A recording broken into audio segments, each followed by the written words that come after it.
Buenos días. ¿Es usted Miguel Tafoya Cardoso? Muchas gracias. Bienvenido, Miguel. Me presento. Soy Sandra Liliana Prieto de León.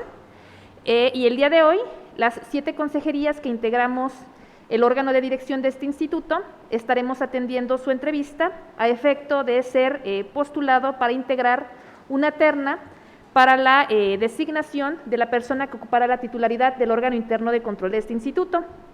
Atienden esta entrevista la consejera presidenta Brenda Canchola, la consejera Nora García, el consejero Luis Gabriel Mota y la consejera Beatriz Tobar de forma presencial.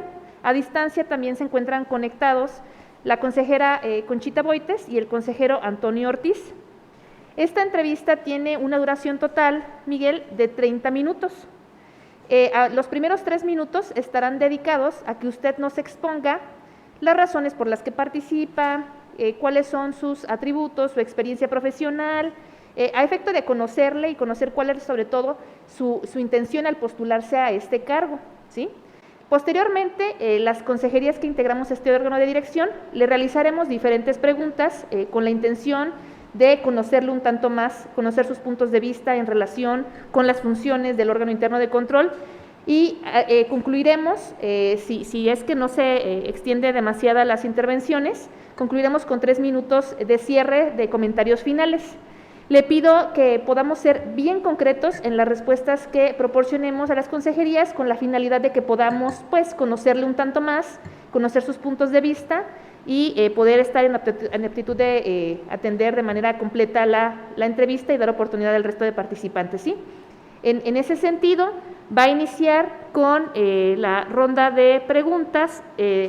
Adelante por favor con sus 3 minutos. Yo me estoy adelantando, adelante. Y siéntase en confianza, por favor, de poder postular sus comentarios. Adelante, por favor. Muchas gracias. Buenos días a todos. Luis, maestro Luis, Nora, muchas gracias. Brenda, Sandrita y Betty. Así las conocemos, Muchas gracias. Bueno, cuando me enteré de la convocatoria para renovar a quien representa o responsable del órgano interno de control y vi requisitos, funciones que corresponden a esta área, que es un área muy importante dentro del instituto, me interesé por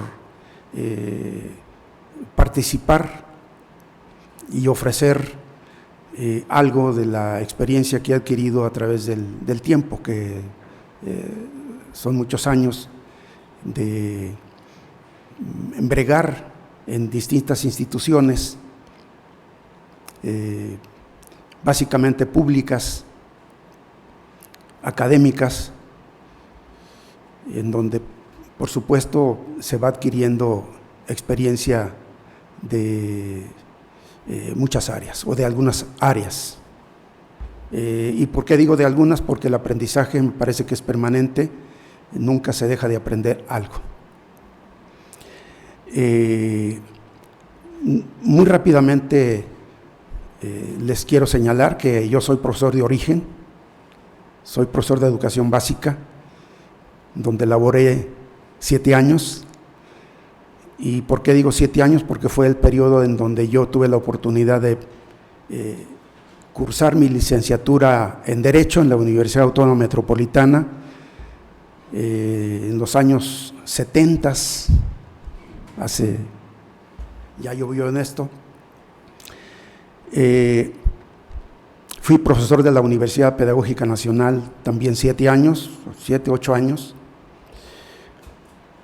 Fui subdirector de Cultura Política en la Secretaría de Gobernación durante 3 años y fui director general de Educación en la entidad también en los años 80, para ser más concretos, en los 1986-1992, perdón, 1986-1988. Desempeñé esta función, como ustedes saben, es una función donde se requiere mucha habilidad para manejar asuntos administrativos, de gestión, de control de presupuesto, de fiscalización de distintas áreas dentro de la Secretaría de Educación, o cuando menos el área que me correspondía en ese sentido, con un secretario además muy noble, muy capaz, del que recibí todo el apoyo para desempeñar mi función. Como ustedes saben también, fui vocal del Registro Federal de Electores de dos juntas locales, durante 14 años en Tlaxcala, que es la tierra de Norita, y 13 años en la entidad. Yo soy originario de Guanajuato, por supuesto, nací en la ciudad, en Pénjamo, pero prácticamente mis estudios los he hecho fuera de la entidad y pues el cariño por la tierra siempre se lleva en las venas, y yo tengo radicando en la ciudad de Guanajuato 30 años. Entonces, la función del órgano interno de control me pareció interesante. Creo que es una función muy complicada, pero también con la posibilidad de crecer, con la posibilidad de apoyar, con la posibilidad de ofrecer la experiencia que se ha adquirido a través del tiempo. Y ese es mi deseo, esa es mi propuesta. Estoy a la disposición de la institución y de quienes en su momento puedan resolver en el sentido que sea. Muchas gracias, Miguel. Ahora vamos a iniciar con la ronda de preguntas. Le quiero pedir, por favor, al consejero Luis Gabriel que formule la primera de ellas. Adelante, consejero, por favor. Muchas gracias, consejera Sandra. Miguel, muy buenos días. Felicidades por participar en este proceso. Mi pregunta versaría en ¿por qué cree usted que debemos incluirlo en la terna que vamos a mandar al Congreso del Estado? ¿Y qué visión tiene usted del órgano interno de control del instituto? Bien, ¿por qué debo estar incluido en la terna? Es pues muy sencillo, es un deseo de coadyuvar en las actividades que corresponde desarrollar al Instituto Electoral en esta entidad, en particular de su Consejo General, cumplir y ofrecer la experiencia que he adquirido a través del tiempo en distintas actividades académicas y electorales básicamente. Creo que puedo aportar mucho todavía a este órgano interno de control y desde luego con la promesa de coordinar las actividades con otras instituciones que también son importantes en el desarrollo de las actividades de control y de fiscalización de los recursos que maneja el Instituto Electoral en el estado de Guanajuato. Me parece que tengo la experiencia suficiente para coadyuvar y ponerme a disposición del Consejo General y de las distintas autoridades estatales relacionadas con actividades de control, de administración de recursos y de auditorías, tanto internas como externas, que me parecen importantes desarrollar en este órgano interno de control. Muchas gracias, consejero Luis Gabriel. Adelante, por favor, consejera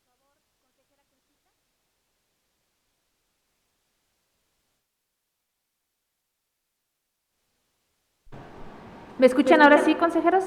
Ya, gracias. Adelante, por favor, consejera Conchita. Gracias, buenos días. Miguel, yo le quiero preguntar ¿qué opinión tiene sobre el sistema estatal anticorrupción y cómo vincularía los trabajos del órgano interno en caso de ser designado como titular? Sí, es una pregunta muy importante, toda vez que el órgano interno de control debe estar íntimamente relacionado con el sistema estatal anticorrupción, toda vez que debemos ser muy cuidadosos, o se debe ser muy cuidadosos con las actividades que corresponde desarrollar al personal del propio instituto y realizar las actividades de auditorías que permitan conocer en qué se está gastando o cómo se está gastando el recurso, cuál es el comportamiento de los funcionarios dentro del órgano interno de control y estar muy atentos en las funciones que corresponde al sistema estatal anticorrupción para que si hubiese algún problema o alguna actividad que no corresponda a la ética pública o a la ética señalada justamente en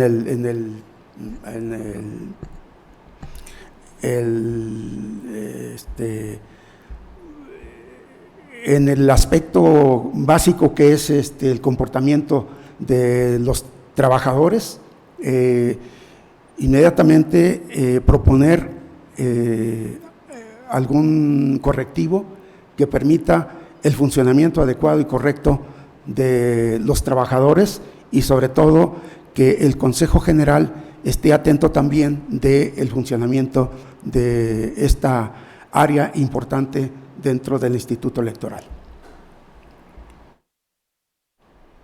Muchas gracias. Gracias, consejera Conchita. ¿Me apoya, por favor, con su pregunta, consejera Beatriz?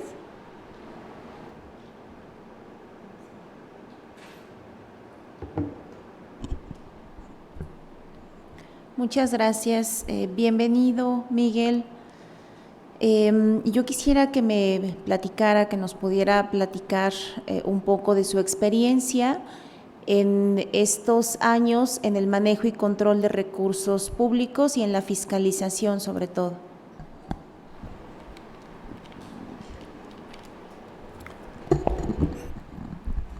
Sí, muchas gracias, Betty. Como ustedes saben, siempre que hay una responsabilidad administrativa, electoral, que en mi caso particular, debemos estar atentos, muy atentos en el manejo de los recursos financieros, humanos, y eso es lo que de manera permanente me tocó desarrollar. Recuerdo bien que cuando estuve en el estado de Tlaxcala o cuando yo llegué a esa entidad, tuve un área administrativa que dependía directamente del vocal. Aun cuando la junta local tenía su propia área administrativa. Estas áreas administrativas se fusionaron, si no me equivoco, en el año de 1997. De 1992 a 1997 me correspondió el control y la fiscalización de los recursos que se manejaban en el área administrativa que dependía directamente de la vocalía del Registro Federal de Electores. Cuando fui director de educación, director general de educación, si bien es cierto el área administrativa no dependía directamente del director general, sí tenía la responsabilidad de estar muy atentos en los distintos niveles educativos del control, de la fiscalización de los recursos utilizados en las diferentes áreas del sistema educativo, educación básica, educación media, etcétera. Y cuando fui vocal del Registro Federal de Electores, por supuesto estuve muy atento de que los módulos de atención ciudadana tuviesen al personal adecuado, tuviesen los recursos suficientes, estar al pendiente del manejo de los recursos, de la distribución de estos recursos, de la instalación o de las instalaciones en donde se instalarían o se instalaron los módulos de atención ciudadana. Es decir, una responsabilidad bastante importante para poder ofrecer la mejor atención a los ciudadanos. Y lo digo con mucho orgullo, el Registro Federal de Electores, tanto en Tlaxcala como en Guanajuato, creo que tuvieron una vigilancia muy estricta, pero también una respuesta muy positiva, muy favorable del personal que elaboró en los módulos de atención ciudadana. Incluso en el año 2014 hicimos un proyecto que se llevó a cabo además de modernización de los módulos de atención ciudadana, porque originalmente nuestros módulos funcionaban pues en cuartos rentados o en cuartos prestados, y a partir del año 2013-14 se propuso un modelo de gestión de calidad. Esto originó también que tuviésemos la necesidad de impartir cursos de auditorías internas que permitieran justamente conocer el control y el manejo y la fiscalización de los recursos que se utilizaban en esta actividad tan importante para el sistema electoral del país. Muchas gracias, Miguel, muy amable. Gracias, consejera Beatriz. Consejera presidenta, ¿me apoya con sus preguntas, por favor?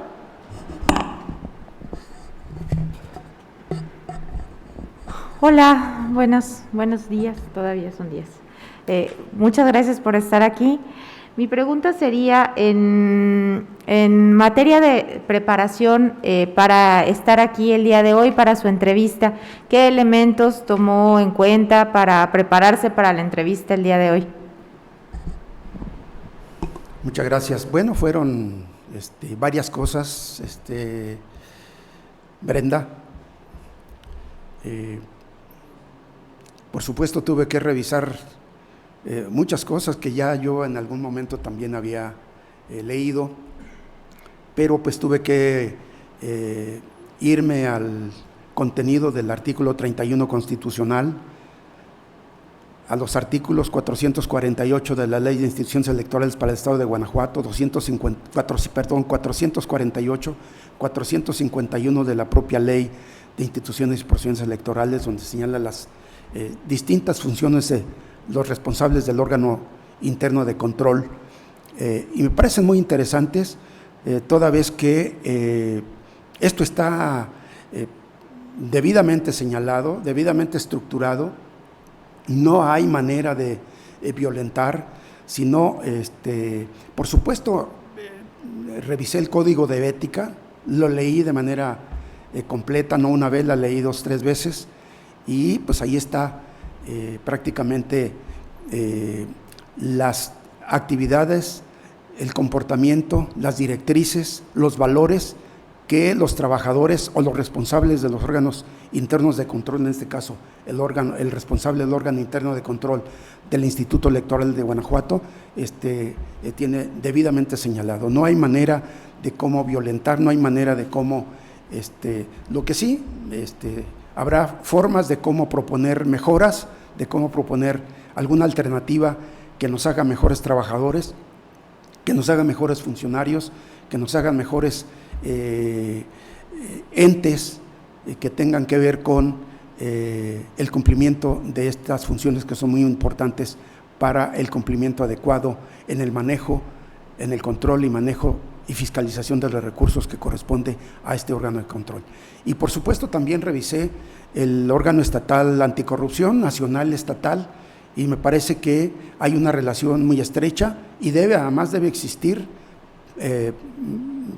porque no somos entes aislados, somos entes que debemos estar estrechamente vinculados en cumplimiento de las actividades que corresponden a ambas instituciones. Muchas gracias. Gracias, consejera presidenta. Le pido por favor, consejero Antonio, que nos apoye con sus preguntas. Gracias. Gracias, consejera. Hola, Miguel. Para mí es un gusto y un honor saludarte en esta ocasión nuevamente. Miguel, como tú bien lo debes de saber, los módulos de atención ciudadana del INE son muy atractivos para la gente que gusta de recurrir a la corrupción. Hay mucha gente que necesita, que le urge tener un medio de identificación y que no lo puede obtener por varias razones y por supuesto procura hacerlo por malas prácticas, ya sea jóvenes que aún no están en edad, ya sea extranjeros, ya sea gente que utiliza estos medios para cometer fraudes. Y es por eso que los módulos tienen que estar muy bien acompañados, capacitados, vigilados, hacer un control administrativo muy fuerte y estoy seguro que tú lo has hecho. Me gustaría que me narraras cómo hacías este control administrativo, si detectaste algún indicio de corrupción, qué se hizo, que me puedas platicar algo al respecto, Miguel. Sí, muchas gracias. Bien, como bien lo señalas, consejero, los módulos de atención ciudadana pues, han venido también cambiando, se han venido modernizando. Hay que reconocer que sí ha habido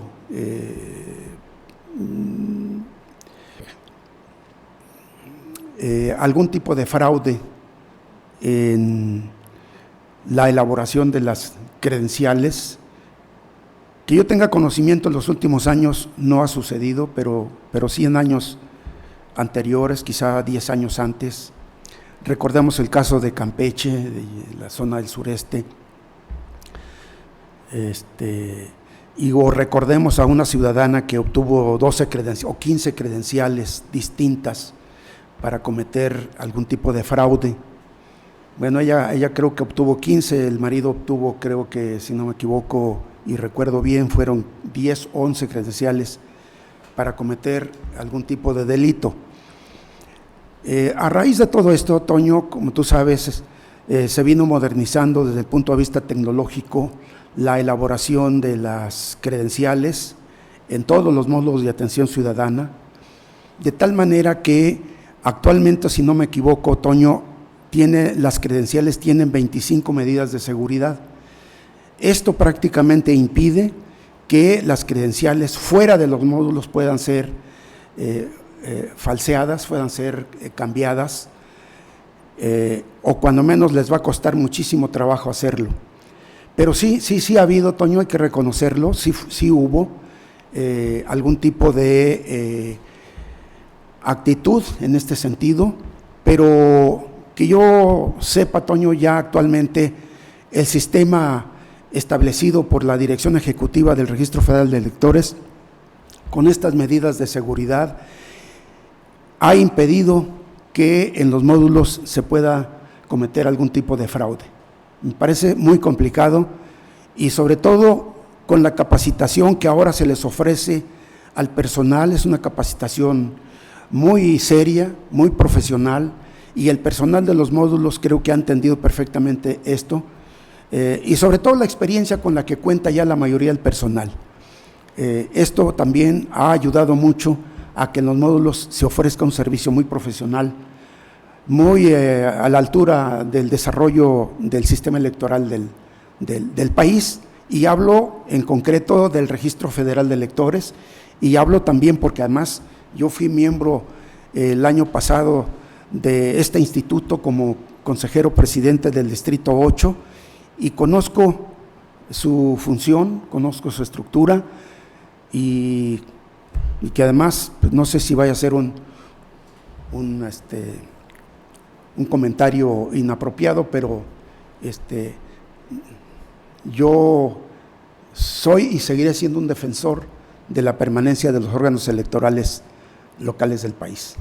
Yo estoy en contra de la propuesta que alguien ha comentado de desaparecer a los órganos locales. Me parece que no es el camino que se debe seguir. los órganos deben permanecer, a lo mejor una revisión a fondo. Pero bueno, ya me salí del tema, Toño. Sin embargo, creo que contesté a la inquietud en relación a posibles fraudes en los módulos de atención ciudadana. Gracias, Miguel. Es cuanto por mi parte. Muchas gracias, consejero Antonio. Adelante, por favor, consejera Nora. Muy buenos días todavía. Miguel, ¿qué opinión te merece la creación de los códigos de ética que crean los órganos internos de control, digamos, dentro del sistema anticorrupción? Bien, cuando hace tiempo leí el Código de Ética, y digo hace tiempo porque cuando yo fui presidente del Consejo Distrital 8, tuve la precaución de conocer un poco más a fondo las funciones del instituto. Y cuando me encontré al Código de Ética, me pareció una propuesta muy importante dentro de la institución. Creo que existe la posibilidad de mejorarlo.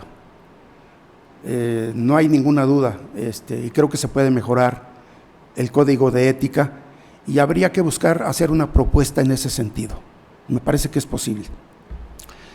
Pero el contar con un Código de Ética que conozca básicamente el personal del instituto me parece fundamental. El personal debe desarrollar sus actividades desde un punto de vista ético, desde un punto de vista racional, con valores, con principios, y eso está señalado de manera muy puntual el Código de Ética. Y también el Sistema Estatal Anticorrupción señala, por supuesto, principios, y señala también de manera muy puntual las posibles sanciones que se puedan dar cuando alguien o alguna institución dentro del sistema estatal o dentro de las instituciones estatales se descubra que el personal o la institución no está realizando adecuadamente sus funciones, es decir, que no esté cumpliendo de manera puntual con principios éticos, con valores que permitan justamente ofrecer el mejor servicio a la población, porque esa es nuestra función. Nuestra función no es el puesto, nuestra función no es el cargo, nuestra función es el cargo para ofrecerlo de mejor manera a la población, es decir, a quienes nos debemos, y creo que esa debe ser la responsabilidad principal de quienes están en el órgano interno de control, de quienes están en el sistema estatal anticorrupción y la relación que debe existir entre ellos. Muchas gracias, Miguel. Gracias, consejera Nora. Bueno, quiero, a efecto de optimizar el tiempo que tenemos aún disponible, hacerle solamente una pregunta y la respuesta se la pido bien concreta para poder respetar los tiempos del resto de participantes. Y mi pregunta está enmarcada en el rubro de análisis y toma de decisiones bajo presión. Es del siguiente contenido. ¿Qué haría usted en el caso de que alguno de los integrantes del órgano de dirección, es decir, las consejerías, le diéramos línea o le sugiriéramos el tipo de pruebas que tiene que recabar en alguna de las investigaciones que tiene el personal del propio órgano interno de control en contra o en beneficio de alguna servidora o servidor público del instituto? ¿Qué hará usted en ese caso concreto? Bien,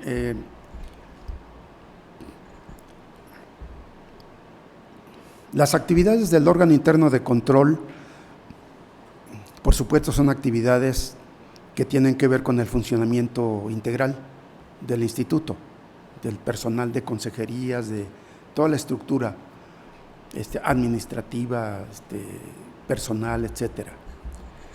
Si alguien, bueno, el personal del instituto ingresa bajo un cierto perfil y control, es decir, con ciertos rasgos, características, reunión de requisitos, sometimiento a un procedimiento de selección, y en el desarrollo del funcionamiento de las actividades, si el personal no cumple adecuadamente la función, por supuesto que el órgano interno de control a través de su personal tiene la obligación de hacer investigaciones y estas pues se van encontrando o se van haciendo de manera permanente. Si no es porque si alguien comete algún error o comete alguna indiscreción, se hace la investigación. ¿No? Cuando se hacen las auditorías, ya sabemos que las auditorías se realizan con un plan, a través de una planeación, donde la pretensión es que se descubra que el personal que realiza un cierto tipo de actividades las realice de manera puntual, las realice de manera correcta, las realice de manera respetuosa de los derechos humanos, de los recursos que maneja, etcétera. Si hay algún problema o si se descubre algún problema, el órgano interno de control tiene la obligación de iniciar un procedimiento administrativo que permita corregir o sancionar ese comportamiento. Y por supuesto, si esto va más allá, se le da conocimiento puntual también al órgano estatal anticorrupción, si fuera el caso. Entonces, me parece que hay una relación muy estrecha y el órgano interno de control juega un papel fundamental en esta actividad. Me parece que por ahí podría ir la solución al problema. Muchas gracias, Miguel. Pues ha concluido ya el tiempo asignado para su entrevista. Le queremos agradecer el haber atendido la convocatoria y por supuesto le pedimos que continúe atento a los resultados de este procedimiento de selección de la terna que habrá de ser remitida al Congreso del Estado. Que tenga un excelente día. Muchas gracias. Muchas gracias a todos.